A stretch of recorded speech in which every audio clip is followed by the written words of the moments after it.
Dear students, ഇന്നത്തെ നമുക്ക് class പറയാനുള്ളത് പ്രിൻസിപ്പിൾസ് ഓഫ് മാനേജ്മെൻ്റ് ആണ്. What are the different principles of management ആണ് ഡിസ്കസ് ചെയ്യാനുള്ളത്. നമുക്ക് എന്തായാലും what is mean by principles? Principle refers to it is a fundamental truth, അല്ലേ? ഫണ്ടമെൻ്റൽ ട്രൂത്ത് ആയിട്ടുള്ള കാര്യങ്ങളെയാണ് നമ്മൾ എന്ത് പറയുന്നത്, പ്രിൻസിപ്പിൾസ് ആയിട്ട് പറയുന്നത്. Okay, and it is establishes for the cost and effect the relationship between two or more variables under a given situation. Okay, and they serve as a guide through actions, and their principles are derived on the basis of observation and analysis. Okay, by conducting experimental studies we are derived the principles. Okay, there are mainly 14 principles of management. Okay, it is contributed by the Henry Fayol. Henry Fayol is the father of modern management theory. Okay, നമ്മുടെ management തിയറിയുടെ അല്ലെങ്കിൽ father of modern management ആയിട്ട് പറയുന്നത് നമ്മുടെ Henri Fayol എന്ന ആളെയാണ്. Okay, Henry Fayol എന്ന അവരാണ് നമ്മുടെ father of management theory ആയിട്ട് പറയുന്നത്, അല്ലെങ്കിൽ ഫാദർ ഓഫ് മാനേജ്മെൻറ്റ് ആയിട്ട് പറയുന്നത്. Okay, so he was the French mining engineer turned in a leading industrialist and a successful manager. Okay, നമ്മുടെ ഹെൻറി ഫയോൾ ആരായിരുന്നു? ഒരു എൻജിനീയർ ആയിരുന്നു. Is a industrialist and successful manager ആയിരുന്നു. Okay, and he contribute 14 principles and he developed a broad administrative principles applicable to the general and higher managerial levels. Okay, and he wrote a books in French in 1916. The book title is Industrialist and General.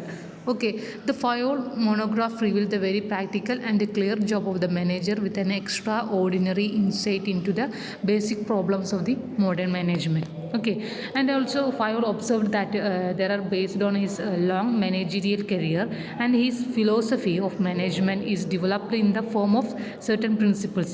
Okay, and also Fayol distinguished the principles as terms used. The rule various elements refers to functions. Okay, and also Fayol divided all industrial activities into 6 groups, that is technical group, commercial and financial, accounting, security and administrative managerial. Okay, Henri ഫയോളാണ് നമ്മുടെ father of management പ്രിൻസിപ്പിളായിട്ട് പറയുന്നത്. ഒരു 14 പ്രിൻസിപ്പിളാണ് contribute ചെയ്തിട്ടുള്ളത്. ആ 14 principle ഓരോ ഇവിടെ പറയുന്നത് division of labour, party of authority and responsibility, principles of one boss and unity of direction, equity, order, discipline, initiative, fair remuneration, stability of tenure, spiral chain, subordinary of individual interest to general interest, and spirit decrops, then centralization and decentralization. Okay, we can discuss each and every item. First principle is division of labor. Okay, what do you mean by division of labor? That means it is touched on the specialized job. ഓരോ സ്പെഷ്യലൈസിൻ്റെ ബേസിൽ നമ്മൾ എന്ത് ചെയ്യുക, ജോബിനെ divide ചെയ്യുക. Okay, ഇന്ന ആളുകൾ ഈ job ചെയ്യുക, അല്ലെങ്കിൽ ഇത്രയും ക്വാളിഫിക്കേഷനുള്ള ആളുകൾ ഈ ജോലി ചെയ്യുക, അല്ലെങ്കിൽ ഒരു ഗ്രൂപ്പാക്കി മാറ്റി അവരുടെ സ്കില്ലും അവരുടെ എബിലിറ്റി അനുസരിച്ച്, അല്ലെങ്കിൽ അവരുടെ സ്പീഡൊക്കെ അനുസരിച്ച്, അവരുടെ പെർഫോമൻസിൽ അനുസരിച്ച് എന്ത് ചെയ്യാം, നമുക്ക് ജോലി അല്ലെങ്കിൽ അവിടുത്തെ വർക്ക് എന്ത് ചെയ്യുക, ഡിവൈഡ് ഇത് കൊടുക്കുക എന്നുള്ളതാണ് ഡിവിഷൻ ഓഫ് ലേബറിൽ പറയുന്നത്. Okay, so all the functions of management cannot be performed efficiently by a single proprietor, okay, or by a group of directors. They must entrust the specialist in the realistic field. Okay, എല്ലാ ജോലിയും എന്ത് ചെയ്യാൻ പറ്റില്ല, ഒരാളെ കൊണ്ട് തന്നെ ഒറ്റയ്ക്ക് ചെയ്യാൻ പറ്റില്ല. ചെയ്യാൻ പറ്റും, പക്ഷേ അവിടെ എന്ത് ക്വാളിറ്റി കുറയും. ഓക്കെ, അപ്പോൾ ഒരേ ജോബ് തന്നെ കുറേ പ്രാവശ്യം കൂടുന്തോറും അവരുടെ സ്പെഷ്യലൈസേഷൻ ചെയ്യുന്തോറും എന്ത് ചെയ്തു, ഒരു ജോലി വരെ കുറേ ടൈം ചെയ്യുമ്പോൾ ആ എംപ്ലോയീൻ്റെ അല്ലെങ്കിൽ ആ വർക്കറിൻ്റെ സ്പെഷ്യലൈസേഷൻ കൂടും, അല്ലേ? അപ്പം സ്പെഷ്യലൈസേഷൻ കൂടുമ്പോൾ നമ്മുടെ പ്രൊഡക്റ്റിൻ്റെ ക്വാളിറ്റി കൂടും, നമ്മുടെ പ്രൊഡക്ഷൻ കൂടുതൽ സ്പീഡിൽ നടക്കും. അതിന് വേണ്ടിയിട്ടാണ് നമ്മൾ എന്ത് ചെയ്യുന്നത്, ഒരു ജോലി സ്ഥലത്ത് അല്ലെങ്കിൽ ഒരു ഓർഗനൈസേഷനിൽ അവരുടെ എംപ്ലോയീസിനെ എന്ത് ചെയ്യുന്നത്, ഡിവൈഡ് ചെയ്യുന്നത്, അല്ലെങ്കിൽ ഒരു പെർട്ടിക്കുലർ ഗ്രൂപ്പ് ആക്കുന്നത്. Okay, so work of all kind must be divided or allotted to the various person. Okay, simpler and result is efficiency, and it therefore individual acquiring speed, accuracy in his performance. Okay, and also specialization lead to the efficiency and economy in the space of the business. Okay, the next principle, that is authority and responsibility. What do you mean by authority? All of you heard about authority. Okay, every manager has a right to give orders and power to the exact obedience. Okay, the manager or a manager may exercise formal authority and also personal power. A manager have a two power, that is formal power and the personal power. Okay, formal authority or personal authority, that is authority means power. Okay, formal authority is derived from his official position. Formal power എവിടുന്ന derive ചെയ്യുന്നത്? അയാളുടെ official position, അയാളുടെ position ഏത് കാറ്റഗറിയാണോ അതിൽ നിന്നാണ് formal power derive ചെയ്യുന്നത്. While the personal power is derived from the intelligence and experience of the person. Okay, personal power വരുന്നത് ആ വ്യക്തിയുടെ അല്ലെങ്കിൽ ആ മാനേജറുടെ ഇൻ്റലിജൻസും അതുപോലെ തന്നെ അവരുടെ എക്സ്പീരിയൻസും വെച്ചിട്ടാണ് അവരുടെ പവർ ക്രിയേറ്റ് ആവുന്നത്. So responsibility arises where the authorities exercised. Okay, അത് റെസ്പോൺസിബിലിറ്റി എന്ന് പറഞ്ഞിട്ടുണ്ടെങ്കിൽ an individual who willing to exercise the authority must be prepared to be clear responsibility to perform the work in the manner decide. Okay, so authority is given a person and he should be also made for responsible. Okay, and he should also have a concern with authority if anybody make an responsible. Authority refers to right to superiors. Responsibility means obligation for the performance of the job assigned. എന്താണ് അപ്പം authority എന്ന് പറഞ്ഞിട്ടുണ്ടെങ്കിൽ ഒരു വ്യക്തിക്ക് ഒരു കാര്യം അനുസരിക്കാനുള്ള പവറിനെയാണ് നമ്മൾ എന്ത് പറയുന്നത്? അതോറിറ്റി എന്ന് പറഞ്ഞിട്ടുണ്ടെങ്കിൽ. ഓക്കെ, ആ ഒരു വ്യക്തിയുടെ അതോറിറ്റി എന്ന് പറഞ്ഞിട്ടുണ്ടെങ്കിൽ ആ വ്യക്തി പറയുന്ന കാര്യങ്ങൾ അയാളുടെ സബോർഡിനേറ്റ് അനുസരിച്ചിരിക്കണം. അയാളുടെ പവർ, അതിനെയാണ് നമ്മൾ എന്ത് പറയുന്നത്? അതോറിറ്റി എന്ന് പറഞ്ഞിട്ടുള്ളത്. അതോറിറ്റി രണ്ട് ടൈപ്സ് ഓഫ് അതോറിറ്റി ഉണ്ട്. ഫോർമൽ അതോറിറ്റിയും അതുപോലെ തന്നെ എന്തുണ്ട്? പേഴ്സണൽ അതോറിറ്റി ഉണ്ട്. ഓക്കെ, ഫോർമൽ അതോറിറ്റി എന്ന് പറഞ്ഞിട്ടുണ്ടെന്നുണ്ടെങ്കിൽ ആ വ്യക്തിക്ക് അയാളുടെ പൊസിഷനിൽ നിന്ന് വരുന്ന അതോറിറ്റിനെയാണ് നമ്മൾ എന്ത് പറയുന്നത്? ഫോർമൽ അതോറിറ്റി ആയിട്ട് പറയുന്നത്. ഓക്കെ, എന്നാൽ പേഴ്സണൽ അതോറിറ്റി എന്ന് പറഞ്ഞിട്ടുണ്ടെന്നുണ്ടെങ്കിൽ ആ വ്യക്തിയുടെ ഇൻ്റലിജൻസും അതുപോലെ തന്നെ ആ വ്യക്തിയുടെ എക്സ്പീരിയൻസും വെച്ചിട്ടുണ്ടാവുന്ന അതോറിറ്റിയാണ് ഇത് ഫോർമൽ അതോറിറ്റി എന്ന് പറഞ്ഞിട്ടുണ്ടെങ്കിൽ. ഓക്കെ, ദെൻ റെസ്പോൺസിബിലിറ്റി എന്ന് പറഞ്ഞിട്ടുണ്ടെന്നുണ്ടെങ്കിൽ എന്താണ്? ദാറ്റ് ഈസ് എ ഒബ്ലിഗേഷനാണ് അവിടെ. റെസ്പോൺസിബിലിറ്റി എന്ന് പറഞ്ഞിട്ടുണ്ടെങ്കിൽ ഒബ്ലിഗേഷനാണ്. അതോറിറ്റി എന്ന് പറഞ്ഞിട്ടുണ്ടെങ്കിൽ പവറാണ്. അപ്പോൾ ഓക്കെ, അപ്പോൾ responsibility is the obligation for the performance of the job assigned. എന്താണോ ആ വ്യക്തിയുടെ മുകളിൽ ജോബ് അസൈൻ ചെയ്തിട്ടുണ്ടെങ്കിൽ എന്താണോ ചെയ്യേണ്ടത് അതാണ് എന്ത് ആയിട്ട് പറയുന്നത്? ഒബ്ലിഗേഷനായിട്ട് പറയുന്നത്, അല്ലെങ്കിൽ റെസ്പോൺസിബിലിറ്റി ആയിട്ട് പറഞ്ഞിട്ടുള്ളത്. ഓക്കെ, ക്ലിയർ ആണല്ലോ? Then principles of one boss, that is one boss means that principles of one boss is also known as unity of command. That means a subordinate should receive order and can be accountable for only at a one boss. Okay, that is the principle required that each employee should receive instruction about a particular from one superior only. ഒരു സുപ്പീരിയറിൻ്റെ അടുത്ത് നിന്ന് അല്ലെങ്കിൽ ഒരു മാനേജറിൻ്റെ അടുത്ത് നിന്ന് മാത്രം, അയാൾ ആരുടെ അണ്ടറിലാണോ അയാളുടെ അടുത്ത് നിന്ന് മാത്രം എന്ത് ചെയ്യാൻ പറ്റുള്ളൂ? അവർ ഡയറക്ഷൻസ് സ്വീകരിക്കാൻ പാടുള്ളൂ. അതാണ് പ്രിൻസിപ്പിൾസ് ഓഫ് വൺ ബോസ് അല്ലെങ്കിൽ principles of command, unity of command എന്ന് പറഞ്ഞിട്ടുണ്ടെങ്കിൽ. ഓക്കെ, പ്രിൻസിപ്പിൾസ് ഓഫ് വൺ ബോസിൻ്റെ മറ്റൊരു പേരാണ് unity of command. Unity of command എന്താണ് പറയുന്നത്? This principle requires that each employee should receive instruction about the particular work from one superior only. Okay, ഒരാളുടെ അടുത്തുനിന്ന് മാത്രം ഡയറക്ഷൻസും കാര്യങ്ങളും പാടുള്ളൂ. മറ്റ് ഡിപ്പാർട്ട്മെൻറ്റിലെ ഹെഡിൻ്റെ കാര്യങ്ങൾ അല്ലെങ്കിൽ അവർ പറയുന്നത് നമ്മൾ അനുസരിക്കേണ്ട. അപ്പോൾ അതിന് വേണ്ടിയിട്ട് സെപ്പറേറ്റ് ഡിപ്പാർട്ട്മെൻറ്റ് ആക്കിയിട്ടുണ്ടാവും, അവർ പറയുന്നത് മാത്രം അനുസരിക്കുക. Okay, so if an employee was to report a more than one superior, it would be confused.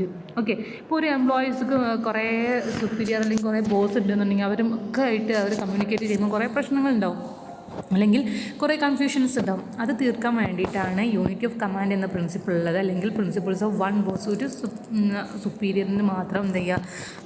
സബോർഡിനേറ്റ്സിന് relationship keep ചെയ്യുക, അവരുടെ അടുത്തു നിന്നുള്ള ഡയറക്ഷൻസ് മാത്രം കേൾക്കുക. അതാണ് പ്രിൻസിപ്പിൾസ് ഓഫ് വൺ ബോസ് പറയുന്നത്. ക്ലിയർ ആണല്ലോ?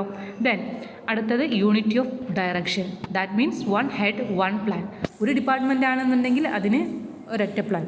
Okay, that means unity of direction means there should be a complete identity between individual and the organizational goal on one hand, between departmental goal. Okay, into the other. Okay, and this should not pull the different directions. Okay, എന്ന് വെച്ചിട്ടുണ്ടെങ്കിൽ one head one plan. ഒരു ഡിപ്പാർട്ട്മെൻറ്റിന് ഒരു plan, individual പ്ലാനൊക്കെ ഉണ്ടാവും. പക്ഷേ ആ individual പ്ലാനൊക്കെ എന്തിലോട്ട് പോകണം? ആ ഡിപ്പാർട്ട്മെൻറ്റിൻ്റെ common പ്ലാനായിട്ട് മാറണം. Okay, so the effort of all the members of the organisation should be directed toward the common goal. Okay, without the unity of direction unity of action cannot be achieved. Okay, unity of command is not possible without the unity of direction. Okay, unity of direction ഉണ്ടെങ്കിൽ മാത്രമേ unity of command കൊടുക്കാൻ കഴിയുള്ളൂ. Okay, ഒരു ഡിപ്പാർട്ട്മെൻറ്റിൽ ഒരു head അല്ലെങ്കിൽ അവിടെ നിന്ന് മാത്രം സ്വീകരിക്കണം എന്നുണ്ടെന്നുണ്ടെങ്കിൽ അവിടെ എന്ത് വേണം? യൂണിറ്റി ഓഫ് ഡയറക്ഷൻ വേണം. That means one head one plan. Okay, the next principle is order. That means management should obtain orderliness in work through suitable organization of men and material, the principles of right place for everything and for every man. Okay, that means order means right place for everything and for every man. It should be observed by the management. Okay, that is concerned with proper and systematic arrangements of things and people. Order എന്ന് പറഞ്ഞിട്ടുണ്ടെന്നുണ്ടെങ്കിൽ എന്താണ്? പ്രോപ്പറായിട്ടും systematic ആയിട്ടും അവിടുത്തെ material ആയാലും മാൻ ആയാലും അല്ലെങ്കിൽ അവിടുത്തെ workers ആയാലും ഒരു പ്രോപ്പർ അറേഞ്ച്മെൻറ്റ് വേണം. ഓക്കെ, ഈ അറേഞ്ച്മെൻറ്റിനെയാണ് നമ്മൾ എന്ത് പറയുന്നത്? പ്രോപ്പറായിട്ട് അറേഞ്ച് ചെയ്യുന്നതിനെയാണ് നമ്മൾ എന്ത് പറയുന്നത്? ഓർഡർ എന്ന പ്രിൻസിപ്പിൾ പറയുന്നത്. Okay, arrangement of things is called material order. Okay, the placement of people is called social order. Okay, material order should be safe, appropriate and specific place for every article. Okay, order clear ആണല്ലോ. Order എന്ന് പറഞ്ഞിട്ട് എന്താണ്? ഓരോ ഐറ്റത്തിനും പ്രോപ്പറായും അതുപോലെ systematic ആയിട്ടും arrangement വേണം എന്നുള്ളതാണ് proper എന്ന പ്രിൻസിപ്പിൾ പറയുന്നത്. ഓക്കെ, ഇനി അടുത്ത പ്രിൻസിപ്പിൾ ഏതാണ്? ഡിസിപ്ലിനാണ്. എന്താ ഡിസിപ്ലിൻ എന്ന് പറഞ്ഞിട്ടുണ്ടെങ്കിൽ discipline is absolutely essential for the smooth running of the business. Okay, discipline ഉണ്ടെന്നുണ്ടെങ്കിൽ മാത്രമേ ആ ഓർഗനൈസേഷനിൽ സ്മൂത്ത് റണ്ണിങ് ഉണ്ടാവുള്ളൂ. അല്ലെങ്കിൽ ആ ഓർഗനൈസേഷനിൽ നേരെ അല്ലെങ്കിൽ നന്നായിട്ട് വർക്ക് നടത്തണം എന്നുണ്ടെന്നുണ്ടെങ്കിൽ അവിടെ മസ്റ്റായിട്ട് എന്ത് വേണം?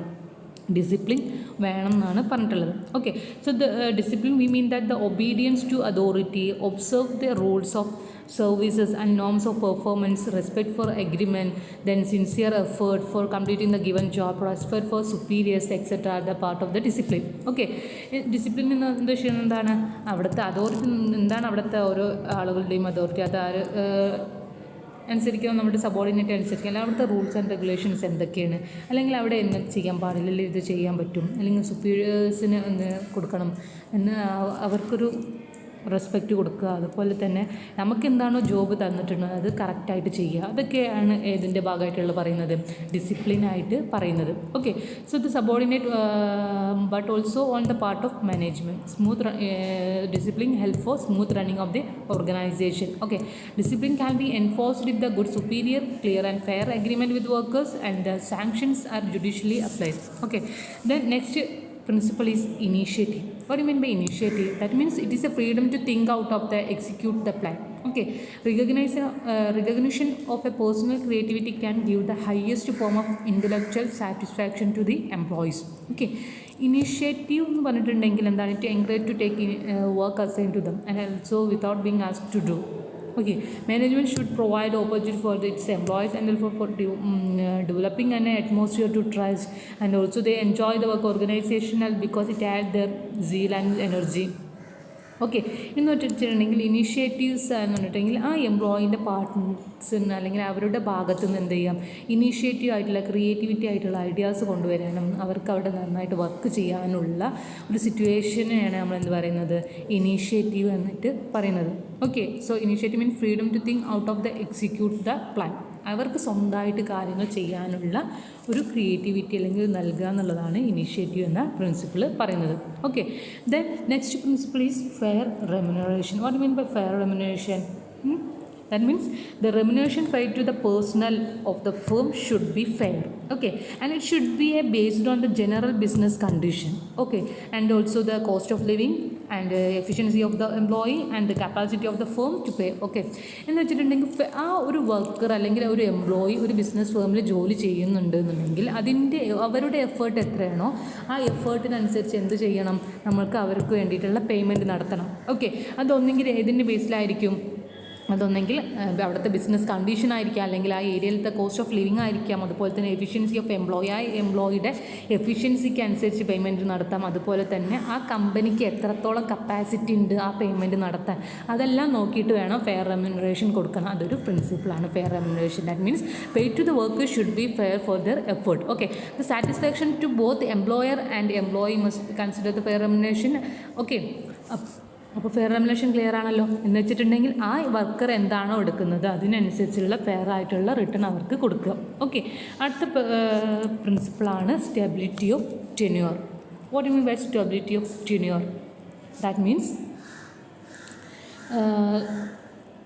stability of tenure means the worker should be assured of security of the job. Okay, so this will be enhance their morale.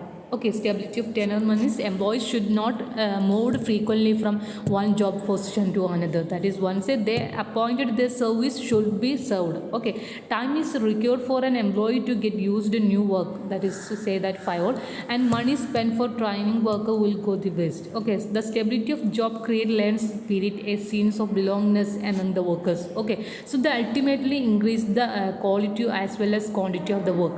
Stability of tenure means employees should not move frequently from one job position to another. That means stability of tenure, that is ഒരു employee ഒരു കമ്പനിയിൽ വന്നിട്ടുണ്ടെന്നുണ്ടെങ്കിൽ അവിടെ അയാൾക്ക് അവിടെ ഒരു stable വേണം. അല്ലെങ്കിൽ ആ ഒരു ദിവസം വർക്ക് ചെയ്തു, അപ്പോൾ ഇന്ന് ജോയിൻ ചെയ്തു, അല്ലെങ്കിൽ അപ്പം ജോയിൻ ചെയ്ത് 2 ദിവസം കഴിഞ്ഞിട്ട് അയാൾക്ക് ഒരു പറ്റിയാണ് ഞാനിവിടെ വർക്ക് ചെയ്യുന്നില്ല, ഞാൻ ഇവിടെ നിന്ന് പോവുകയാണ്. അങ്ങനെ ഒരു ജോബിൽ കറക്റ്റായിട്ട് നിൽക്കണം, അല്ലെങ്കിൽ അത് അവിടെ നിന്ന് കൊഴിഞ്ഞു പോകാൻ പാടില്ല, അല്ലെങ്കിൽ വേറൊരു ജോബ് അവിടെ നിന്ന് പ്രിഫർ ചെയ്യാൻ പാടില്ല. അതാണ് ഇത് സ്റ്റെബിലിറ്റി ഓഫ് tenure എന്ന് പറഞ്ഞിട്ട് ഉള്ളത്. That is the workers should B assured the security for there job that will be enhance there moral. എന്ന് വെച്ചിട്ടുണ്ടെങ്കിൽ ഒരു എംപ്ലോയിക്ക് തോന്നുകയാണ് അയാൾക്ക് അവിടെ ആ ജോലിയിൽ ഭയങ്കര സെക്യൂറാണ് അല്ലെങ്കിൽ സെക്യൂർഡ് ആണ്, അപ്പോൾ എന്ത് ചെയ്യൂല, ആ എംപ്ലോയി അവിടെ നിന്ന് പോകില്ല, അല്ലെങ്കിൽ വേറൊരു കമ്പനിക്ക് പോകാനോ അല്ലെങ്കിൽ വേറൊരു ജോലി തേടാനോ എന്ത് ചെയ്യൂല, അവർ നോക്കൂല. അതാണ് നമ്മളുടെ സ്റ്റെബിലിറ്റി ഓഫ് tenure എന്നുള്ള പ്രിൻസിപ്പിൾ പറയുന്നത്. അയാൾക്ക് അവിടെ സെക്യൂരിറ്റി ഉണ്ടോ, ആ സെക്യൂരിറ്റി ഉണ്ടെങ്കിൽ അയാൾ എന്ത് ചെയ്യൂല, അവിടെ നിന്ന് പോകില്ല, ആദ്യത്തെ കറക്റ്റ് കാര്യങ്ങൾ അല്ലെങ്കിൽ ആ ബിസിനസ് ഫേമിനെ മെയിൻ കൺസേൺഡ് ആയിട്ട് നിൽക്കും, അല്ലെങ്കിൽ അവിടുത്തെ നല്ലൊരു എംപ്ലോയി വെക്കും. അഥവാ സാറ്റിസ്ഫാക്ഷനും ഇല്ല, അയാൾക്ക് അത് സെക്യൂർഡ് അല്ല എന്ന് തോന്നുകയാണെങ്കിൽ ആ ജോബ് വിട്ട് അയാൾ പോകും. അപ്പോൾ അങ്ങനെ പാടില്ല. ഒരു എംപ്ലോയി അവിടെ വന്നിട്ടുണ്ടെന്നുണ്ടെങ്കിൽ അവർക്കത് സ്റ്റെബിലിറ്റി വേണം, ടെന്യൂർ സംഭവിക്കാൻ പാടില്ല എന്നാണ് സ്റ്റെബിലിറ്റി ഓഫ് tenure പ്രിൻസിപ്പിൾ പറയുന്നത്. ഓക്കെ, സ്കാലർ ചെയിൻ ആണ് അടുത്ത പ്രിൻസിപ്പിൾ. സ്കാലർ ചെയിൻ എന്ന് പറഞ്ഞിട്ടുണ്ടെങ്കിൽ എന്താണ്? It means hierarchy of authority from one highest executive to the lowest one for the purpose of communication. Okay, scalar chain എന്ന് പറഞ്ഞിട്ടുണ്ടെങ്കിൽ ഒരു authority chain ആണ്. എന്തിനു വേണ്ടിയിട്ടാണ്? കമ്മ്യൂണിക്കേഷൻ പർപ്പസിന് വേണ്ടിയിട്ടാണ്. Okay, that communicate should pass through the proper channel of authority along with the scalar chain. അങ്ങനെ ഒരു സ്കാലർ ചെയിൻ ഉണ്ടെന്നുണ്ടെങ്കിൽ ആ വഴി മാത്രമേ എന്ത് ചെയ്യാൻ പാടുള്ളൂ, ഇൻഫർമേഷൻസ് പാസ് ചെയ്യാൻ പാടുള്ളൂ. Okay, so the chain of superior ranking from the ultimate authority to lowest. Scalar chain എന്ന് പറഞ്ഞിട്ടുണ്ടെങ്കിൽ ടോപ്പ് ടു ബോട്ടാണ്. നമ്മൾ ലെവൽസ് പറഞ്ഞു അല്ലേ, ആ ലെവൽസിൽ പറഞ്ഞാൽ ടോപ്പുള്ള മാനേജർ ആ മിഡിൽ ലെവലിൽ കമ്മ്യൂണിക്കേറ്റ് ചെയ്യും, then middle level, lower level, അങ്ങനെ ഒരു ചെയിൻ ഓഫ് കമ്മ്യൂണിക്കേഷനാണ് ഏതിൽ പറയുന്നത്? സ്കാലർ ചെയിൻ എന്ന പ്രിൻസിപ്പിൾ പറയുന്നത്.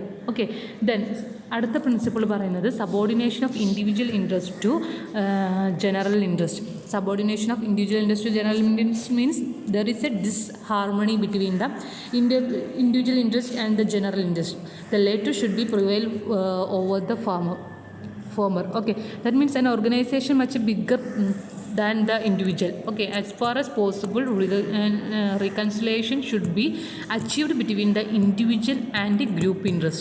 Okay, that means ഓരോ ഫേമിലും കുറേ ഇൻഡിവിജ്വൽസ് ചേർന്നിട്ടുള്ളതാണ് നമ്മുടെ ഓർഗനൈസേഷൻ എന്ന് പറഞ്ഞിട്ടുണ്ടെങ്കിൽ ഓരോ ഇൻഡിവിജ്വൽസിൻ്റെയും ഗോളും അതുപോലെ തന്നെ അവരുടെ ഒബ്ജക്റ്റീവ് ആയിരിക്കും, വ്യത്യാസമായിരിക്കും.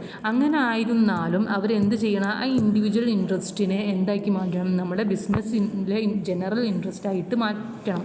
എന്ന് വെച്ചിട്ടുണ്ടെങ്കിൽ ഇൻഡിവിജ്വൽ ഗോളിനെ നമ്മളുടെ ബിസിനസ്സിൻ്റെ ഗോൾ, മെയിൻ ഒബ്ജക്റ്റീവ് അല്ലെങ്കിൽ മെയിൻ ഗോൾ എന്താണോ അത് അച്ചീവ് ചെയ്യാനുള്ള രൂപത്തിലുള്ള ഇതാക്കി മാറ്റണം എന്നാണ് സബോർഡിനേഷൻ ഓഫ് ഇൻഡിവിജ്വൽ ഇൻട്രസ്റ്റിന് പറയുന്നത്. Okay, then esprit de corps, that means team spirit ആണ്. എസ്പിരിറ്റ് ഡീക്രോപ്സ് എന്ന് പറഞ്ഞിട്ടുണ്ടെങ്കിൽ it refers to team spirit. That means inspires worker to work hard. Okay, and interest of the undertaken for long run, and the manager should infuse team spirit and belongness. That means esprit de corps എന്ന് പറഞ്ഞിട്ടുണ്ടെന്നുണ്ടെങ്കിൽ union is strength ആണ്.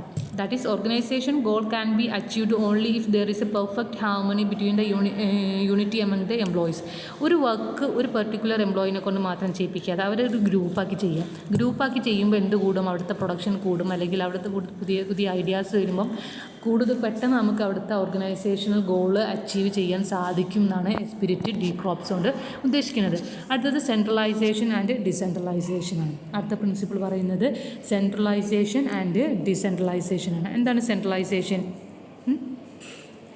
Centralisation എന്ന് പറഞ്ഞിട്ടുണ്ടെന്നുണ്ടെങ്കിൽ concentration of authority among the superior, whereas decentralisation means distribution authority among the subordinate. Centralisation എന്ന് പറഞ്ഞിട്ടുണ്ടെങ്കിൽ authority ഒരു ഏരിയയിൽ മാത്രം കോൺസെൻട്രേറ്റ് ചെയ്യാം എന്ന് വെച്ചിട്ടുണ്ടെങ്കിൽ അതോറിറ്റി ടോപ്പ് ലെവലിൽ മാത്രം എന്ത് ചെയ്യാം? കോൺസെൻട്രേറ്റ് ചെയ്യാം. Decentralisation means disposable of decision making authority to all levels of organisation എന്ന് വെച്ചിട്ടുണ്ട്. ഡിസെൻട്രലൈസേഷൻ എന്ന് പറഞ്ഞിട്ടുണ്ടെങ്കിൽ അവരുടെ അതോറിറ്റി, സുപ്പീരിയറിൻ്റെ അതോറിറ്റി സബോർഡിനേറ്റിന് ഡെലിഗേറ്റ് ചെയ്ത് കൊടുക്കുന്നതിനാണ് എന്ത് പറയുന്നത്? ഡിസെൻട്രലൈസേഷൻ എന്ന് പറയുന്നത്. അതിൻ്റെ മറ്റൊരു പേരാണ് ഡെലിഗേഷൻ ഓഫ് അതോറിറ്റി. മറ്റവർക്ക് അവർ എന്ത് ചെയ്യുക? ഡെലിഗേറ്റ് ചെയ്ത് കൊടുക്കുക. That is centralisation and decentralisation principle. Okay, I hope that you all can clear this concept. Okay, thank you. Let me conclude today's section. Thank you.